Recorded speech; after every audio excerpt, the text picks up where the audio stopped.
అంటే నరేంద్ర మోడీ గారు హ్మ్. ఇది ఏదైతే డిలిమినేషన్తో పాటు మహిళా బిల్లు పార్లమెంటులో ప్రవేశపెట్టినాం అందరికీ తెలుస్తుంది. హ్మ్. కానీ దేశంలో ఉన్నట్టు భారతదేశంలో ఉన్న యావత్ ఆడబిడ్డల ఆత్మగౌరవం మీద వాళ్ళ ఆత్మగౌరవం మీద కొట్టి కాంగ్రెస్ పార్టీ సంతోషపడుతున్నది. హ్మ్.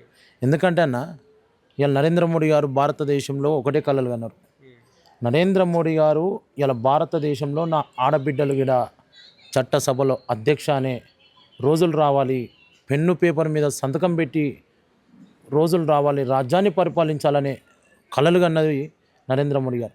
ఆ కలల మీద మట్టి కొట్టిన దుర్మార్గ పార్టీ కాంగ్రెస్ పార్టీ అని కూడా నేను తెలియజేస్తున్నాను. అయితే ఇలా వాస్తవానికి నేను మరి అడుగుతున్నా, హ్మ్.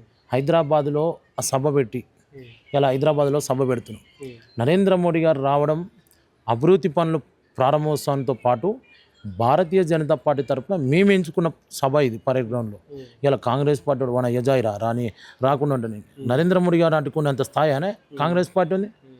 ఏమో భారతీయ జనతా పార్టీ జరుపుకుంటే తెలంగాణలో కాంగ్రెస్ పార్టీ మంత్రులు ఎమ్మెల్యేలు తిరగలేరు హ్మ్. వాళ్ళు ఇచ్చిన అడ్డమైన హామీలకు. హ్మ్. ఇలా నరేంద్ర మోడీ గారు వస్తున్నారు, ఇలా కాంగ్రెస్ పార్టీ భర్తం పడబోతున్నారు. అంటే కమర్షియల్ గ్యాసులు పెరుగుతున్నాయి. 2, 3 రోజుల్లో పెట్రోల్ ధరలు కూడా పోతా ఉన్నాయి. ఇట్లా చాలా అంశాలు ఉన్నాయండి. కమర్షియల్ గ్యాస్ ఒకటి, పెట్రోల్ ఒకటి, టైంకి పెట్రోల్ దొరుకుతలేదు, ప్రజలందరూ ఇబ్బంది పడుతూ ఉన్నారు. ఇన్ని అంశాలు ఉండగా మీరు అసలు ఎట్లా ఏం ముఖం పెట్టుకొని ఇటు రాబుద్ది అవుతా ఉంది? ఎట్లా ప్రజల్ని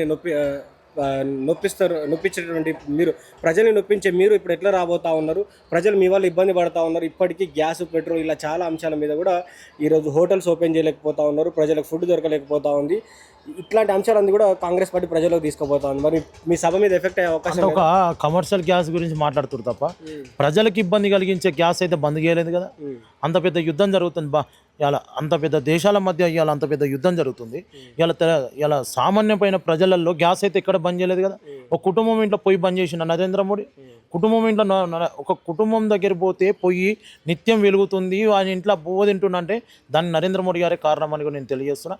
ఈ అన్ని బటవాజ్ మాటలు మాట్లాడే కాంగ్రెస్ పార్టీకి ఇలా మూల్యం చెల్లించుకోక తప్పదు. ఇలా ధరలు పెంచిరు అన్నారు కదా. కాంగ్రెస్ పార్టీ లెక్క అడ్డగోలుగా రియల్ ఎస్టేట్ డబ్బులు దోచుకొని ముగ్గురు అన్నదమ్ముల లెక్క పందికొక్కుల లెక్క తినుకుంటూ బతలేదు కదా. ఇలా నరేంద్ర మోడీ గారు అలా సాహసం చేస్తున్నారు. గంత పెద్ద యుద్ధంలో భారతీయులు చిక్కుకొనిపోతే ఆడ వాళ్ళని ఆదుకుంటున్నారు నరేంద్ర మోడీ గారు. అంత సాహసం చేస్తున్నట్టు గొప్ప మహనీయుడు నరేంద్ర మోడీ గారు. అలాంటి నాయకుని పట్టుకొని మేము హైదరాబాద్ రాకుండా అడ్డుకుంటాం, హైదరాబాద్కు లేకుండా సభ పెట్టుకుంటాం, మీకు ఎఫెక్ట్ మాకు ఏం ఎఫెక్ట్ పడ్డది. మొన్న 8 సీట్లు గెలిచినాం, మొన్న 8 ఎంపీలు గెలిచినాం, మొన్న 8 ఎమ్మెల్యేలు గెలిచినాం. రేపు 88 గెలుస్తాం. రేపు 17 ఎంపీలు ఉన్నాయి, 17లో 16 ఎంపీలు గెలుస్తాం. అది ఖచ్చితంగా క్లీన్ స్వీప్ చేయబోతున్నాం తెలంగాణ ఏం రాష్ట్రంలో. చేస్తున్నారన్న మీ ఎంపీలు? ఒకవేళ ఇప్పుడు 9 మంది అంటున్నారు. సో వాళ్ళు గెలిచి పార్లమెంట్లో తెలంగాణ కోసం ఒక పెద్ద ఒక వ్యక్తి మన తెలంగాణ ఆత్మగౌరవం మీద దెబ్బ కొట్టే ప్రయత్నం చేసిండు ఒక ఎంపీ అక్కడ. సో దాని మీద ఏం స్పందించారు మీ బీజేపీ పార్టీ? అన్న అది మిస్టేక్లో జరిగిందని మా పార్లమెంట్ సభ్యులు, మా కేంద్ర మంత్రివర్యులు శుక్లే గారు వచ్చి హైదరాబాద్కు వచ్చి వారు చెప్పారు. కానీ పార్లమెంట్లో జరిగిన సంఘటన తేజస్వి సూర్య గారు కూడా బాధపడ్డారు, మేము కూడా బాధపడ్డాం. కానీ తెలంగాణ రాష్ట్రాన్ని కావాలనుకునే అస్తిత్వం మీద దెబ్బ కొట్టే ప్రయత్నం భారతీయ జనతా పార్టీ చేయలేదు. ఒకవేళ అట్లా కూడా చేసిందని కూడా భావిస్తే తేజస్వి సూర్య గారు క్షమాపణ చెప్పిండు. దానికి ఇంకోటి గతంలో కూడా తెలంగాణ రాష్ట్రానికి అండగా నిలబడ్డది, మద్దతుగా నిలబడ్డది దిగవంత నేత సుష్మా స్వరాజ్ గారు కూడా అని కూడా ఆ విషయం తెలంగాణ ప్రజలు మర్చిపోరు. భారతీయ జనతా పార్టీ లేకపోతే తెలంగాణ రాష్ట్రం ఏర్పడేది కాదు. అయితే వాస్తవానికి రేపు ఈ సభలో మరి ఎలాంటి అంశాలు మాట్లాడబోతా ఉన్నారు నరేంద్ర మోడీ గారు? మరి ఇక్కడ వచ్చినటువంటి ఈ కాంగ్రెస్ ప్రభుత్వానికి ఎలా కౌంటర్ అయిపోతుంది? ఎందుకంటే గతంలో ఉన్నటువంటి 2-3 సార్లు సభలకు వచ్చినప్పుడు ఆ ప్రభుత్వం ఉన్నప్పుడు ఆ ప్రభుత్వానికి కౌంటర్ ఇచ్చారు. మరి ఈసారి ఏ విధంగా ఉండబోతుంది? ఏం మాట్లాడబోతా ఉన్నారు? ఒకటేనా, రేపు నరేంద్ర మోడీ గారు పరేడ్ గ్రౌండ్ వేదికగా రేపు ఈ డిలిమినేషన్ బిల్లునైతే ఏదైతే మహిళల బిల్లును కాంగ్రెస్ పార్టీ అడ్డుకొని వాళ్ళ సంతోషంలో ఉన్నదో ఆ సంతోషాన్ని కాంగ్రెస్ పార్టీ యొక్క మూర్ఖత్వ, ప్రభుత్వం రాహుల్ గాంధీ యొక్క మూర్ఖత్వాన్ని రేపు నరేంద్ర మోడీ గారు ప్రజల ముందు బయట పెట్టబోతున్నారు. రేపు ఎట్టి పరిస్థితుల్లో తెలంగాణ రాష్ట్రంలో రేపు భారతదేశం వ్యాప్తంగా ఇలా బంగ్లాదేశ్లో భారతీయ జనతా పార్టీ ప్రభుత్వం రేపు ఏర్పడబోతుంది. రేపు తెలంగాణ గడ్డ మీద ఏర్పడుతుంది. నరేంద్ర మోడీ గారు మహిళల ఆత్మగౌరవం కోసం, మహిళల ఆత్మ బంధువుగా, ఇలా మహిళా ఆడబిడ్డలకు ఒక అన్నగా, ఒక తమ్మునిగా వారికి అండగా నిలబడబోతున్నారు. రేపు నరేంద్ర మోడీ గారు రాకను ఎవడు అడ్డుకున్నా, కాంగ్రెస్ వాడు అడ్డుకున్నా, అటు బీఆర్ఎస్ వాడు అడ్డుకున్నా వాళ్ళ బద్దలు భాషంగా చేసినా నరేంద్ర మోడీ గారిని హైదరాబాద్ తీసుకొస్తాం. బరాబర్ పరేడ్ గ్రౌండ్ గడ్డ మీద మీటింగ్ పెడతాం. చార్మినార్ వేదిక గీడ గోల్కొండ కిల్ల మీద గీడ కాషాయం జెండా ఎగిరేస్తాం. భారతీయ జనతా పార్టీ జెండా ఎగిరేస్తాం. రేపు రానున్న రోజుల్లో జిహెచ్ఎంసీ ఎన్నికలలో కూడా భారతీయ జనతా పార్టీ జెండా ఎగిరబోతున్నది. దానితో పాటు రేపు రాబోయే అసెంబ్లీ ఎన్నికల్లో కూడా తెలంగాణ గడ్డ మీద కూడా భారతీయ జనతా పార్టీ నాయకుడు, భారతీయ జనతా పార్టీ కార్యకర్తనే ముఖ్యమంత్రిగా ప్రమాణ స్వీకారం చేస్తారు. మహిళా బిల్లు వీగిపోవడానికి కారణం మీరు కాదా? మేమెందుకన్నా ఎవరు చెప్పారన్నా? లిమిటేషన్ బిల్లు మహిళా బిల్లు రెండు ఎందుకు కలిపి మీరు తీసుకురావాల్సి వచ్చింది? ఎందుకు ఒకదాన్ని తీసుకురాలేకపోయారు? ఒక్కటే అన్న, ఇప్పుడు 2 బిల్లులు అయితే రాజ్యాంగం ప్రకారం పార్లమెంటు చట్ట సవరణ ప్రకారం రాజ్యసభనే కానీ అటు పార్లమెంటే కానీ ఈ 2 సభలు మాకు మెజార్టీ సభ్యులు ఉన్నారు. కాకపోతే ఈ 2 బిల్లులకు ప్రతిపక్షాలు కూడా మంచి బిల్లులే కదా, మంచి పనులే చేస్తున్నాం కదా అని ప్రతిపక్షాలు కూడా సహకరిస్తాయని అనుకున్నాం. కానీ ఈ దుర్మార్గమైన పార్టీలు ఈ విధంగా మహిళల ఆత్మగౌరవం మీద దెబ్బ కొడుతుంది. ఇలా నియోజకవర్గాలు పెంపితే అందరికీ లాభమే కన్నా. రేపు నియోజకవర్గాలు పెంచింది మహిళలు ఏ విధంగా పోటీ చేస్తారు చెప్పండి? ఇప్పుడు నియోజకవర్గాలు పెరిగితే దక్షిణ తెలంగాణకి ఇబ్బంది కాదా? ఎందుకు ఇబ్బంది అవుతుంది చెప్పన్న? దక్షిణ తెలంగాణ బీహార్కి ఉత్తరప్రదేశ్కి ఎక్కువ పెరుగుతాయి, మనకి తక్కువ పెరుగుతాయి అన్న. అట్లా లేదు. సరే నువ్వు అన్నావు కదా, ఇప్పుడు ఆ బిల్లు పెట్టకపోయినా తెలంగాణకు ఉమ్మడి ఆంధ్రప్రదేశ్కి ఉన్నప్పుడు ఈ తెలంగాణ రాష్ట్రం విడిపోయింది కదా, ఈ 2 రాష్ట్రాలకైతే నియోజకవర్గాల విభజన చేయాలి కదా. దానితో పాటు మొత్తం భారతదేశంలో ఉన్నటి అన్ని రాష్ట్రాలకు కలిపి నియోజకవర్గాలు, పార్లమెంట్ నియోజకవర్గాలు, ఈ అసెంబ్లీ నియోజకవర్గాలు పెంచే ఆలోచనలతో ముందు పోతే అయితే పార్టీలు కూడా వారి యొక్క సపరేట్ ఎజెండాలో మేము మహిళా బిల్లుకి సపోర్ట్ చేస్తాం, డీలిమిటేషన్ సపోర్ట్ చేయమని మీకు ముందు నుంచి కూడా చెప్తామని కాంగ్రెస్ పార్టీ కావచ్చు, బీఆర్ఎస్ పార్టీ, వివిధ పార్టీలు అన్నిటి కూడా చెప్పడం జరిగింది. కానీ నేను ఎందుకు మీరు స్ట్రాటజిక్ అన్న నేను ఏమంటున్నా, చట్టసభలో 33% మహిళలకు రిజర్వేషన్ ఇస్తామని చెప్పినాం. ఆ మహిళలకు రిజర్వేషన్ ఇస్తామన్నాక ఆ మహిళలు ఎక్కడ పోటీ చేయాలి? ఏ నియోజకవర్గంలో పోటీ చేయాలి? ఉన్న వాటిలో ఎట్లా ఇస్తారు? ఏ విధంగా ఇస్తారు? మన మీతోల పరిస్థితి ఏంది? ఇలా SC, ST, BC మైనార్టీలు ఉన్నారు, వాళ్ళ పరిస్థితి ఏంది? ఇలా అందరికీ సమానమైన సబ్కా సాత్ సబ్కా విశ్వాస్ అనే నినాదంతో నరేంద్ర మోడీ గారు ముందుకు పోతుంది. కాబట్టి ఇలా అందరికీ సమన్యాయం కల్పించాలనే దృఢకల్పంతో నరేంద్ర మోడీ గారు ఇలా డిలిమినేషన్ బిల్లుతో పాటు మహిళల బిల్లు పెడతామని క్లారిటీ ఏ రోజే చెప్పారు. ఇవన్నీ చెప్పినాక కాంగ్రెస్ వానికి ఏడ పొద్దురిగినట్టు, ఎక్కడ ఏది లేనట్టు, ఇది ఒకటే ఉంది, మేము దీన్ని అడ్డుకుంటాం. నేను అడుగుతున్నా కదా, కాంగ్రెస్ పార్టీలకు నిజంగా కూడా ఆయన పేరు రాహుల్ గాంధీ నిజంగా అది పుస్తకం పట్టుకొని తిరుగుతారు కదా, రాజ్యాంగం పుస్తకం. ఆ రాజ్యాంగం ఒకసారి చదువుకోమని చెప్పు. ఆ రాజ్యాంగంలో ఏముందో చదువుకున్న తర్వాత వాళ్ళ కాంగ్రెస్ పార్టీలో ప్రజలకు రమ్మని చెప్పు. కాంగ్రెస్ పార్టీ రాజ్యాంగబద్ధంగా రూల్ చేస్తలేరంటారా దేశవ్యాప్తంగా వాళ్ళు ఉన్నటువంటి ప్రభుత్వాలు మొత్తంగా? వాళ్ళు కరెక్ట్ చేసేది ఉంటే ఇవన్నీ ఎందుకు అవుతాయి అన్న? బీజేపీ వాళ్ళు కరెక్ట్ చేసేది ఉంటే వాళ్ళు కూడా కరెక్ట్ చేసేది ఉంటే గీ అంత ఎందుకు అవుతుంది? ఇవన్నీ ఎందుకు కుట్రలు జరుగుతాయి? వాళ్ళు చేసేది ఉంటే వాళ్ళు 70 ఏళ్ళు పరిపాలించారు కదా, ఎందుకు కాడ దిల్సుఖ్నగర్లో బాంబు పేలుడు సంఘటన ఎందుకు అవుతుంది? గోకుల్ చాటు సంఘటన ఎందుకు అవుతుంది? బాంబులు అనేక బాంబులు పేలుడు ఉగ్రవాదం ఎందుకు అవుతుంది? వాళ్ళు కరెక్ట్ చేసేది ఉంటే, వాళ్ళు రాజ్యాంగం ప్రకారంగా పాలించేది ఉంటే గిన్ని కోణాలు అవుతాయి. బీజేపీ పార్టీ రాజ్యాంగాన్ని మీరు అనుసరిస్తున్నాను. మేము భారత రాజ్యాంగం ఏ విధంగా ఉంటుందో అదే విధంగా నరేంద్ర మోడీ గారు నడుస్తున్నారు తప్ప మాకు ఒక సపరేట్ రాజ్యాంగం ఉండదు కదా. అందరికీ డాక్టర్ బిఆర్ బాబాసాహెబ్ అంబేద్కర్ గారు రచించిన రాజ్యాంగాన్ని అమలు చేస్తున్నాం కదా.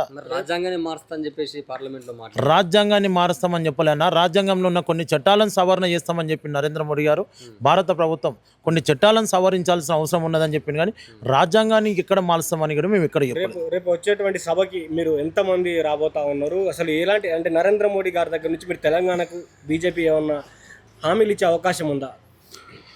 నరేంద్ర మోడీ గారు పలు అభివృద్ధి పనులకే ప్రారంభోత్సవానికి వస్తున్నారు. దానితో పాటు జనాగ్రహ సభ అనేది ఈ కాంగ్రెస్ పార్టీ నియంత్రణలకు, ఈ కాంగ్రెస్ పార్టీ ఇచ్చిన మోసపూరిత హామీలకు నరేంద్ర మోడీ గారితో చెప్పించి తెలంగాణకు భారీ నిధులుగా భారీ అభివృద్ధి పనులకు నిధులు కేటాయించబోతున్నది నరేంద్ర మోడీ గారి ప్రభుత్వం.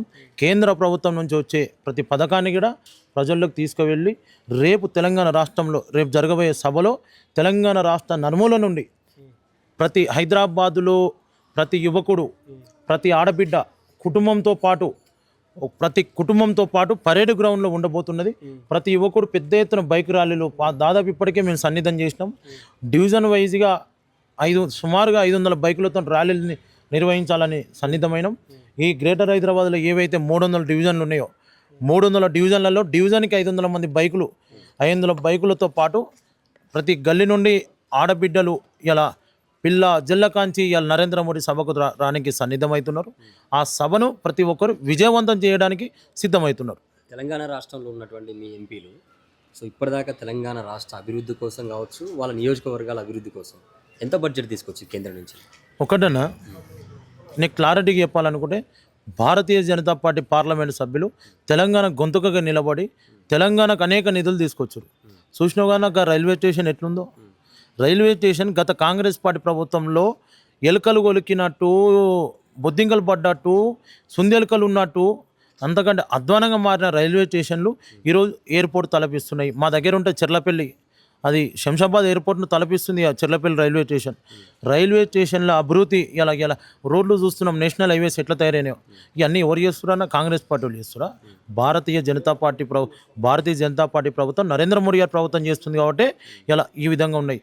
ఇలా చూసినామన్నా కొమరెల్లి నార్మల్ ప్రాంతం, కొమరెల్లికి ఇలా రైల్వే స్టేషన్ పెద్ద ఎత్తున రేపు ప్రారంభోత్సవం జరగబోతుంది. ఇవన్నీ ఇలా ఉప్పల్ చూసినాం, ఉప్పల్ కారిడార్ అటు Uppal ring road to Narapally వరకు ఇక్కడ పెద్ద ట్రాఫిక్ సమస్య తీర్చిందంటే కూడా భారతీయ జనతా పార్టీ ప్రభుత్వమే కదా. ఇన్ని అభివృద్ధి పనులు చేసుకుంటూ పోతుంటే ఇలా కాకతీయ ఇలా ఏదైతే నార్మల్ ప్రాంతం ఇలా గిరిజన ఆడబిడ్డల తెలంగాణ ఆత్మగౌరవకు ప్రతీక సమ్మక్క సారలమ్మ పేరు మీద కూడా ఒక యూనివర్సిటీ కూడా ఏర్పాటు చేసుకోబోతున్నాం. అదే కాకుండా రామగుణం ఫ్యాక్టరీ కూడా ఏర్పాటు చేసుకోబోతున్నాం. వరంగల్ కేంద్రంగా కూడా వరంగల్ ఎయిర్పోర్టును కూడా ఏర్పాటు చేసుకోబోతున్నాం. దాదాపు ఎన్ని ఎయిర్పోర్ట్లు అడవి తల్లిగా ఉండే ఆదిలాబాద్ జిల్లాలో కూడా ఎయిర్పోర్టుకు శ్రీకారం చుట్టం. ఇన్ని అభివృద్ధి పనులు తెలంగాణలో నిర్వహిస్తుంటే ఇంకేం కావాలన్నా? కాంగ్రెస్ పార్టీల లెక్క మాయ మాటలు, పుటకో మాట గాటకో మాట చెప్పి మోసం చేస్తున్నాం కదా. ఉన్నటి చేసినాం, ఉన్నటి ప్రవేశపెడుతున్నాం. చివరిగా ఈ సభ గురించి మీరు తెలంగాణ ప్రజలకు ఏం చెప్పదలుచుకున్నారు? తెలంగాణ ప్రజానికానికి ఒకటే అప్పీల్ చేస్తున్నా. రేపు జరగబోయే సభ మన ఆత్మగౌరవ సభ. రేపు జరగబోయే సభ తెలంగాణ ఆత్మగౌరవం వైపు నిలబడబోయే సభ. ఈ సభకు పెద్ద ఎత్తున హాజరై విజయవంతం చేయాలి. ఈ సభకు సంకేతం రేపు భారతీయ జనతా పార్టీ ప్రభుత్వం ఏర్పడబోయే సంకేతం అని కూడా నేను తెలియజేస్తున్నా. ఈ సభతోని తెలంగాణ గడ్డ మీద మొత్తం కాషాయం మాయం అయిపోతుంది. కాషాయం మాయంతో రేపు రానున్న జిహెచ్ఎంసీ ఎన్నికలలో హైదరాబాద్తో పాటు సైబరాబాద్, మల్కాజిగిరి కార్పొరేషన్, ఈ 3 కార్పొరేషన్ల మేయర్ సీటు మేము కొట్టబోతున్నాం. దానితో పాటు జరిగే అసెంబ్లీ ఎన్నికలకు ఇదొక సభ ఇలా దిశానిర్దేశం ఇవ్వబోతున్నది. రేపు కూడా బంగ్లాదేశ్ ఎన్నికలలో, రేపు జరిగే ఎన్నికల్లో బంగ్లాదేశ్లో కూడా భారతీయ జనతా పార్టీ ఎక్కడైతే ఏ హిందువులను నడి చెట్లకు ఉరి కొంపలకు ఉరేసి ఇలా కాలబెట్టి చంపిరో ఆ గడ్డ మీద శ్రీరాముడు ఏలే రాజ్యం రాబోతుంది బంగ్లాదేశ్లో.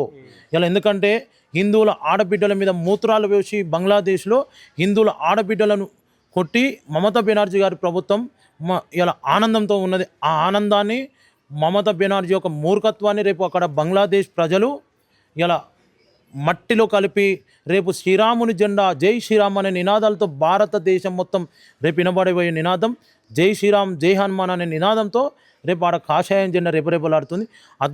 అదే రిపీట్ తెలంగాణ గడ్డ మీద జరగబోతుంది. ఎందుకంటే చూసినాం హైదరాబాద్ వేదిక కూడా హిందూ ధర్మాలలో దేవాలయం మీద కాంగ్రెస్ పార్టీ వచ్చినాక దేవాలయాలను కూలగొడుతున్నది. ఇలా హిందువుల దేవాలయాలను కూలగొడుతున్నది. ముత్యాలమ్మ గుడి నుంచి మొదలు పెడితే, సికింద్రాబాద్ ముత్యాలమ్మ గుడి నుంచి మొదలు పెడితే వరంగల్ జిల్లాలో ఉన్నట్టు హనుమాన్ దేవాలయం వరకు కూలగొట్టుకుంటా గోరక్షలు అనేక గోవులను తరలించుకుంటా కాంగ్రెస్ పార్టీ వాళ్ళకు అక్రమదారులకు ఇలా పెట్టుబడి చేస్తుంది. కాబట్టి ఏమన్నా కిష్నిస్తే వాళ్ళ మీద కేసులు పెట్టాలి, జైలుకు పంపించే కుట్రలు కాంగ్రెస్ పార్టీ పొందుతుంది. కాబట్టి ఈ కాంగ్రెస్ పార్టీని మా అంతిమ లక్ష్యం, కాంగ్రెస్ పార్టీనే కానీ రేవంత్ రెడ్డిని పాతాళ లోకం తొక్కడమే మా అంతిమ నిర్ణయం. Thank you.